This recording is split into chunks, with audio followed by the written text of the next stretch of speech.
Rahili, etc., etc., and 57 international experts called to an 8-day hearing in the U.S. Senate. Nagkaroon sila ng hearing sa U.S. Senate.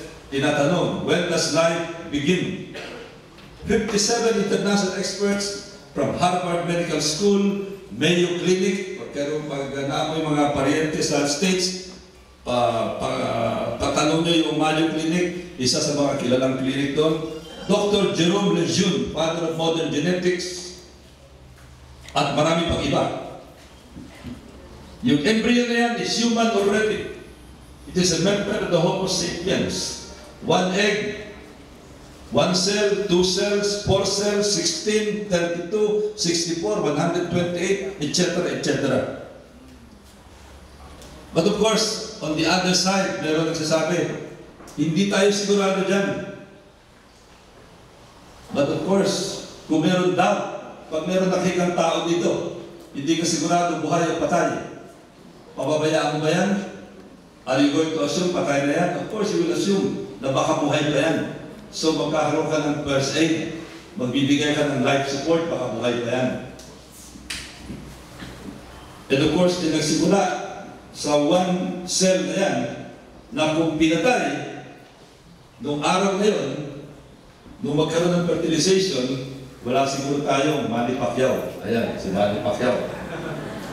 Dahil sasabihin nila, hindi pa tao yan. Pakain na natin yan. Pero meron ding legal definition.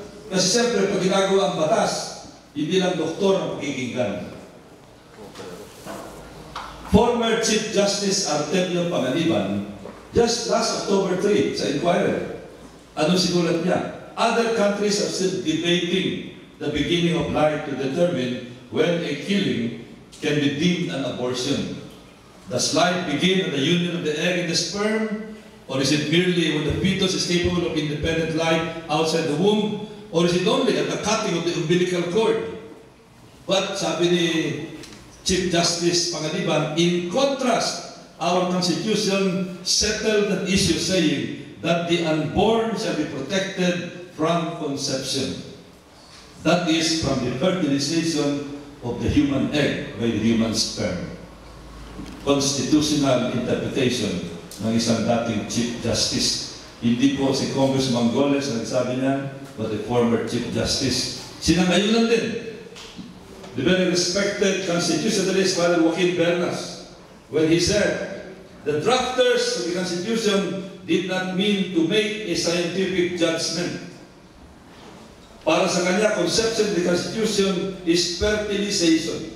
According to Father Joaquin Bernas, a lawyer and a constitutionalist, at hindi nasama dito sa aking PowerPoints, for ito isang araw lamang, no less than the Philippine Medical Association said very clearly that to them, conception is at the moment of fertilization. Life begins at fertilization. So that settles it. Constitutional experts, legal experts, and medical experts. Kaya ito yung aking bill, number 13. At dito, kinote ko ang ating konstitusyon. Sabi ng Article 11, Section 12, the state shall equally protect the life of the mother and the life of the unborn child from conception. It is a constitutional requirement. Anything that goes against this will be deemed unconstitutional.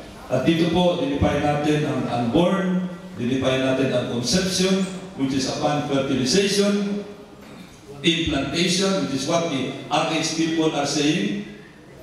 And a lot of people are wondering, bakit kaya, muna kasi, halos walang dispute dito eh. A long time ago, when I was still studying biology, when I was still very young, pag sinabi mong conception, ibig sabihin, fertilization. But something happened in the 60s that made some medical practitioners amend or change their own definition. Yun naman yung panahon na naglabasan itong mga contraceptive pills. Bakit kaya? Kasi pag dinefine na implantation, marami mga birth control substances, marami mga contraceptives, pwede nang ibenta nang hindi magbabiolate ng conception ng definition of life. Kaya binago nila. So, parang merong commercial purpose dito, no? I'm not saying that yan ang purpose, pero parang merong ganun.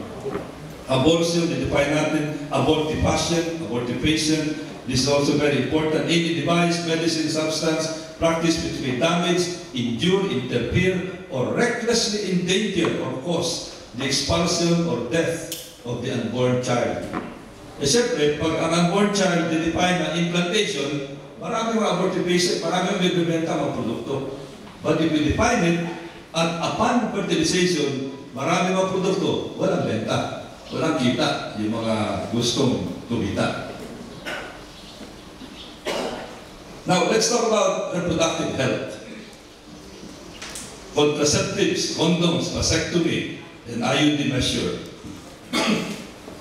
You know, when I started my debate in the last Congress with the principal author of the RH bill, kasi parati na sinasabi na dapat bawasan ng bata, nakakasira ng ekonomiya, yung maraming bata na pinapanganak, tumalaki ang populasyon, dapat yung mga ibang pinanganak, hindi dapat pinanganak para sa halip ng population natin, more than 90 million, siguro dapat mga 70 million, 60 million tayo. So parang tingin niya, sa mga bata, nakakasira, liability, hindi dapat pinanganak. So I started my interpellation by showing him a picture. Ito, kinuha itong picture nito about a few hours na magkaroon ng sunog doon sa isang mahirap na lugar sa amin sa Parañaque. Pero makita nyo, kahit na nagkasunog, masaya pa rin yung mga bata.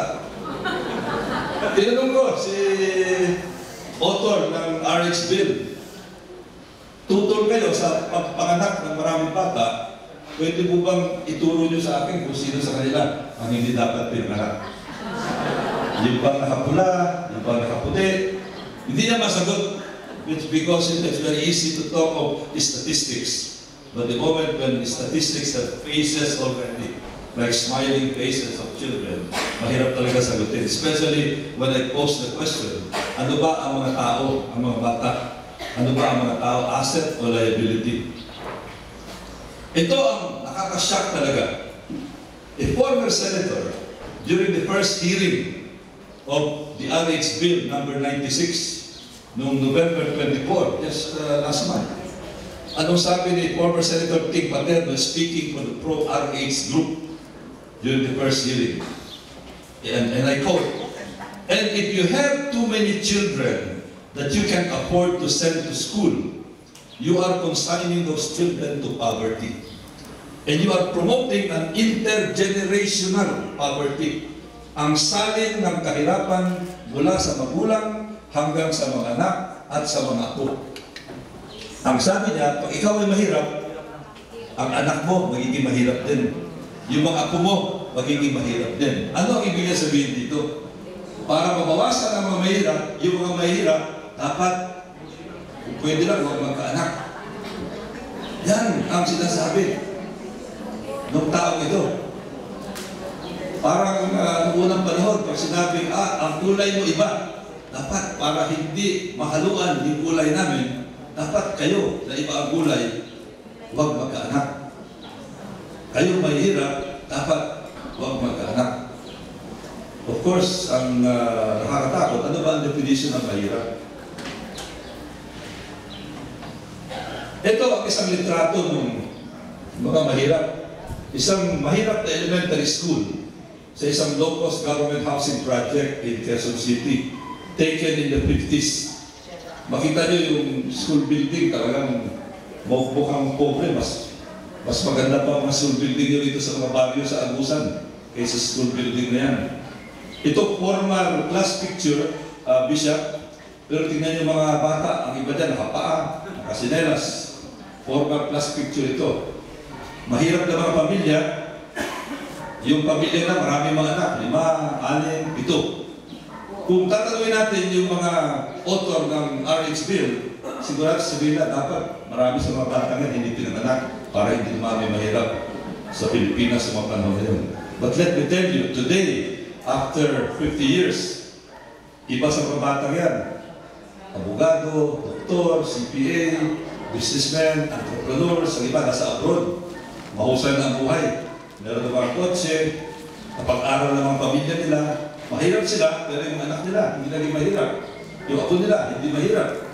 And one of the boys in the picture is now the congressman of the 2nd District of Parañaque. Ito po yung picture ng mga bata